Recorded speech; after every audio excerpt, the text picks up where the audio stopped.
La comunidad misionera setecana presenta Héroes cristianos de ayer y de hoy, historias verídicas y fidedignas de hombres y mujeres que respondieron al llamado de Dios. Héroes cristianos de ayer y de hoy relatan las emocionantes y conmovedoras historias de hombres y mujeres comunes cuya confianza en Dios realizó hazañas extraordinarias en su reino y para su gloria. Lo dejamos con esta emocionante historia.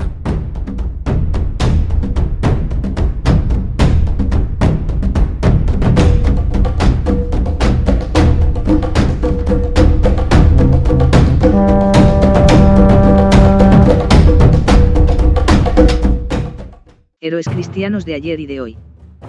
Corazón pionero. La vida de David Livingstone. Por Janet y Geoff Benge. Capítulo 14. Cualquier lugar para descansar.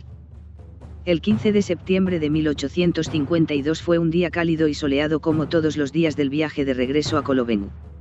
Los carromatos se detuvieron junto al río Zouga. Mientras los flacos bueyes que no habían muerto de la picadura de la mosca tsetse se bebían estruendosamente en el río, otro sonido interrumpió la quietud del aire, el lloro de un recién nacido. Era el quinto hijo de David y Mary Livingstone. David se bajó del carromato con el pequeño en sus brazos. Miró hacia el río cuyas aguas le habían salvado la vida en un anterior viaje y después al bebé. «Te llamaremos Zouga», susurró suavemente al niño. «Serás Zouga Livingstone». Y así fue como se llamó. Aunque el niño recibiera oficialmente el nombre de William Aswell Livingstone, el apodo, Zouga, le acompañó toda su vida. Mary se recuperó muy pronto del parto, pero a los pocos días Thomas contrajo la malaria. David luchó por salvar la vida de su hijo, suministrándole quinina y manteniendo su cuerpo envuelto en una sábana humedecida para mitigar la fiebre. También guió los carromatos hasta unas colinas distantes en donde el ambiente era un poco más fresco. Thomas dio signos de recuperación al cabo de un mes. Una vez que se levantó, la compañía prosiguió el viaje hacia el sur. Los episodios del nacimiento de Zouga y la enfermedad casi fatal de Thomas asustaron a David. Por primera vez pensó que la madre de Mary podía tener razón. Estaba siendo el egoísta y pertinaz por llevar a su familia consigo en las expediciones. Dio muchas vueltas al asunto y pasó largas horas tratando con Kaatana Aswell cómo debía de proceder. Para cuando llegaron a Colobengu ya había tomado una decisión. Mary y los niños irían a Escocia, en donde estarían seguros. La familia de David ayudaría a cuidar de los niños y estos podrían asistir a la escuela. Tan pronto como tomó esta decisión, David escribió a la Sociedad Misionera de Londres para pedirles que ayudaran a cubrir los gastos de Mary, cuando estuviera en su tierra. A pesar de que sus padres eran escoceses, Escocia no era el hogar de Mary Livingstone. Ella había nacido y se había criado en África del Sur. La vez que sus padres la llevaron a casa, para un periodo sabático, Mary descubrió que Escocia era un lugar extraño y aterrador. Ella rogó a David que la permitiera quedarse con él. Antes prefería arriesgarse a ser atacada por un león en África que tomar el té con damas de Edimburgo. Pero David se mantuvo firme, ya había tomado la decisión. Proyectaba penetrar más al interior en su futura expedición, y no podía correr el riesgo de llevar a su esposa y sus hijos con él. Una familia abatida cubrió la distancia entre Colobengu y Puerto Elizabeth. David aseguró a Mary que él se reuniría con ella en Escocia 2 años más tarde y que su familia amaría a los niños. Sin embargo, Mary no estaba tan segura. Cuando el grupo llegó a Puerto Elizabeth, Kaatana Aswell demostró una vez más ser un amigo generoso. Entregó a Mary Livingstone un monedero que contenía 170 libras, bastante más del salario que recibía la familia en un año. Mary le quedó muy agradecida. Kaatana Aswell insistió también en comprar ropa nueva para toda la familia. David le agradeció su generoso gesto. La familia llevaba puesta la misma ropa que habían usado en la expedición al norte, aunque ya estaba gastada y desteñida. David contempló a su familia sobre la cubierta del Trafalgar el día 23 de abril de 1853. Robert, de 6 años y medio, esbozó una amplia sonrisa asomado contra la baranda. David también sonrió. Se dio cuenta de que incluso a esa temprana edad, Robert tenía su mismo instinto de aventura para viajar y explorar. Agnes, de 5 años, se aferraba fuertemente a la mano de Thomas, en tanto Mary ofrecía un aspecto ceñudo con el bebé Zouga en sus brazos. David saludó cuando se soltaron las amarras que sujetaban el barco al muelle. El Trafalgar se deslizó por la bahía y desplegó sus velas. Cuando el barco solo era una mota en el horizonte, David se dio media vuelta y caminó hasta la casa de huéspedes donde se alojaba. Permaneció 3 meses en Puerto Elizabeth antes de partir para Colobeng. Se alegró cuando por fin partió hacia el norte, no solo porque el ver los barcos que arribaban o zarpaban rumbo a Inglaterra le acentuaban la nostalgia que sentía por su esposa y sus hijos, sino también porque los Bows que había en la ciudad no eran amables con él. A los Bows no les gustaban los misioneros de la Sociedad Misionera de Londres porque estos solían tomar partido por los africanos en las disputas. David era doblemente menospreciado porque también intentaba abrir las regiones norteñas a la penetración de los británicos. Sin embargo, él ignoraba cuánto le aborrecían los Bows hasta que llegó a Kuruman, en donde tuvo que quedarse 2 semanas para arreglar una rueda rota. Un día antes de partir para su casa en Colobeng, Masebele, esposa del jefe Sechele, entró trotando en el recinto de la casa de misión de Kuruman. «¿Está David aquí?», gritó Masebele jadeando sin parar. David estaba en el interior de la casa, escribiendo en su diario. Frunció el ceño al oír la voz, pues la reconoció de inmediato.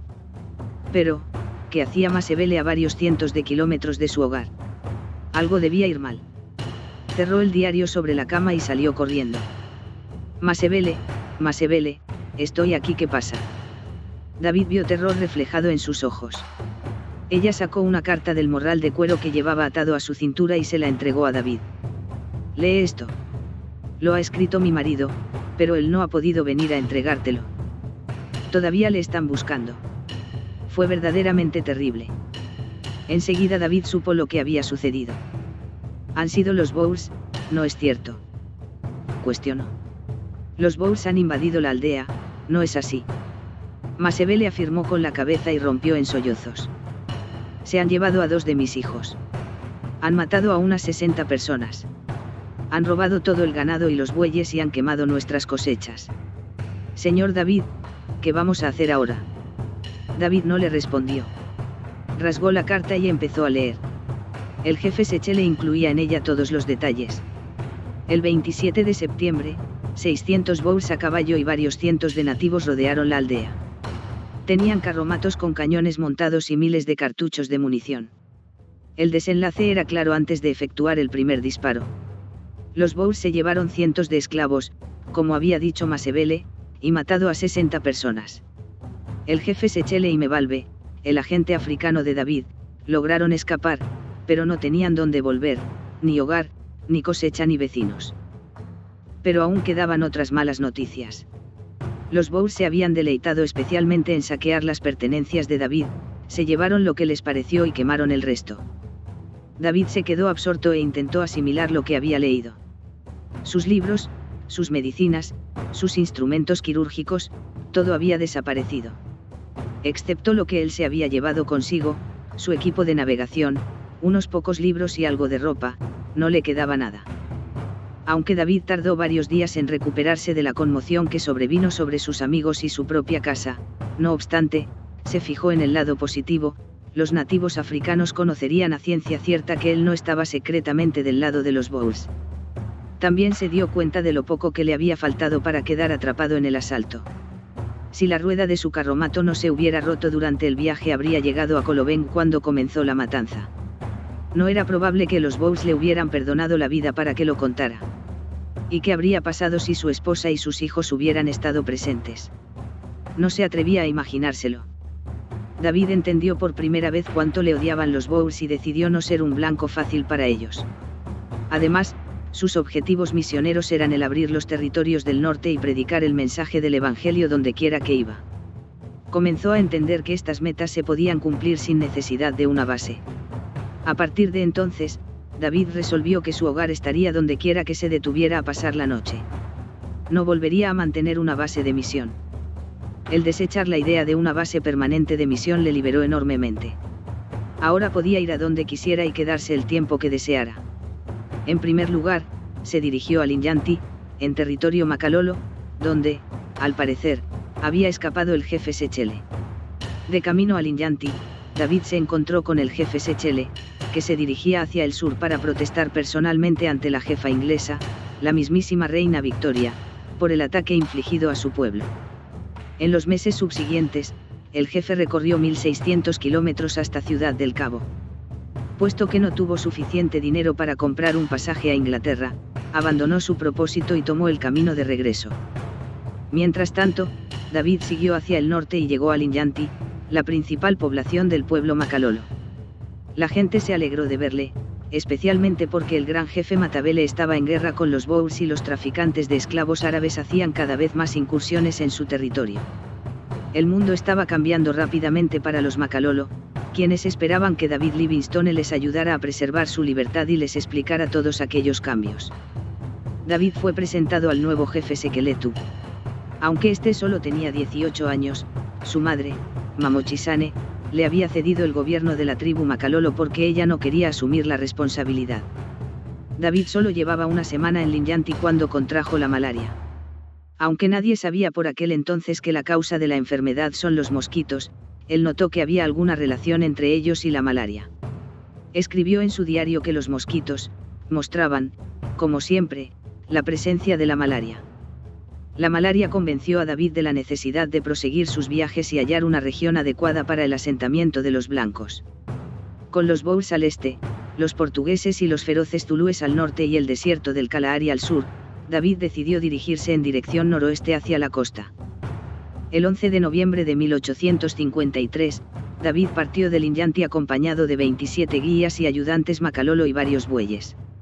Estos iban cargados de algunos colmillos de elefante y unos pocos collares para comerciar por el camino, así como el equipo de navegación de David, sus libros, ropas, medicinas que el reverendo Maafat le había regalado, un farol, rifles, munición y una pequeña tienda de campaña. Con estas escasas pertenencias, David Livingstone se dispuso a realizar una hazaña solo completada con éxito 2 veces en la historia conocida. Se dispuso a cruzar el África Occidental, ayudado de canoas para navegar por río donde fuera posible y hacer el resto del viaje a pie. Tenía pocas cosas de valor para comerciar con las tribus desconocidas que se encontraran por el camino y aún menos alimentos. Para complementar estos, los viajeros comían semillas, harina y raíces de mandioca que se encontraban por el camino. Y como David era el único que podía disparar derecho, recayó sobre él la caza de animales salvajes para comer. David no había contado con tanta lluvia. El terreno se llenó de hierba y era difícil caminar. Todas las cosas que contenían metal, incluidas las armas, se oxidaban y el cuero de sus botas se enmohecía de la noche a la mañana. Incluso su tienda se pudrió y se le rasgó. Pero estas dificultades no eran nada comparadas con las que representaban las tribus cuyos territorios atravesaban. Las tribus más cercanas a los Makalolo eran bastante amables, pero a medida que avanzaban hacia el oeste, se toparon con otras, fuera de la esfera de influencia de aquellos, que dejaban mucho que desear. David y sus hombres experimentaron varios momentos muy peligrosos al ser rodeados y escoltados hasta algunas aldeas para comparecer delante de sus jefes. En esas ocasiones, David tuvo que hablar rápido para evitar sufrir daños físicos, pero al final se les permitió seguir su camino. Es decir, hasta que cruzaron el río Cuango y fueron arrestados para entrevistarse con el jefe de la tribu Basinge. No pueden cruzar el río, dijo el jefe a David. Hasta que me den algo que yo quiera. ¿Qué será eso?, inquirió David con fatiga. Un hombre o un buey o un arma bastará, respondió el jefe con una sonrisa que reveló los dientes que le faltaban. Es un atropello, pero tenemos algunos collares, dijo David. ¿Collares? ¿Me estás insultando?, espetó el jefe. No creo que estés en condiciones de asignarme lo que quiero. Es más, puede que necesite un hombre y un buey y un arma. Ja. ¿No entiendes que el que manda aquí soy yo? David intentó no mudar la expresión de su rostro. Entendía demasiado bien. El jefe de los Basinge podía arrebatarles todo, e incluso quitarles la vida si se lo proponía. Y si lo hacía, nadie se enteraría. David comenzó a orar en silencio. Él no podía permitirse el lujo de perder un rifle, ni aunque estuviera oxidado. Los bueyes eran muy útiles y ciertamente nunca cedería uno de sus hombres para ser esclavo. Tengo que hablar con mis hombres, replicó David, buscando desesperadamente una excusa para ganar tiempo. Muy bien, dijo el jefe, hablaremos por la mañana. No creo que puedas ir a ninguna parte. No puedes cruzar el río sin nuestra ayuda y si se dan la vuelta los perseguiremos, soltó una estruendosa carcajada. Lejos estaba David de echarse a reír cuando volvió a reunirse con sus hombres para contarles la lóbrega noticia. Estos se sentaron alrededor de un pequeño fuego a discutir qué debían hacer cuando, de súbito, oyeron un crujido en los arbustos que tenían detrás. David tomó el rifle y todos los ojos se volvieron hacia el foco del ruido. De pronto, un hombre en uniforme del ejército portugués apareció en el claro. «Soy el sargento Cipriano de Abreu, a su servicio», dijo, haciendo una reverencia ante David. «¿Les puedo ayudar en algo?». Por un instante, David se sintió anonadado, pero enseguida recobró su compostura y le contó al sargento el apuro en que se encontraban. El sargento de Abreu les dijo que había un asentamiento portugués al otro lado del río y que les transportaría hasta allí si ellos lo deseaban. A medianoche, el jefe oyó ruidos y mandó a sus guerreros a hacer fuego contra ellos. Gracias a Dios, los guerreros no tenían puntería y ningún hombre sufrió daño. Para gran sorpresa de David, los portugueses fueron muy amables con él y con sus acompañantes. El sargento de Abreu les sirvió la mejor comida que David se había llevado a la boca desde que saliera de Curuman, 4 meses y medio antes. También dio a David y sus hombres suficientes raciones para que pudieran llegar hasta el puesto comercial portugués de Casangue y le recomendó que preguntara por el capitán Neves. El capitán Neves resultó ser tan amable y servicial como el sargento de Abreu. Le regaló a David parte de su propia ropa para reemplazar los harapos que éste llevaba encima e insistió en dar de comer a todo el grupo. Cuando el grupo hubo descansado y estuvo en condiciones de reemprender el viaje, el capitán Neves envió un cabo para acompañarlos.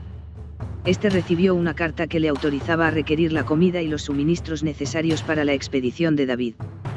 El cabo guió al grupo hasta la costa. A medida que se iban acercando, los guías macalolos se iban poniendo más nerviosos y cuchicheaban entre sí. Iban a ver el océano, pero grandes barcos navegaban cerca de la costa, barcos llenos de esclavos. Por último, se sintieron tan angustiados que se fiaron de David.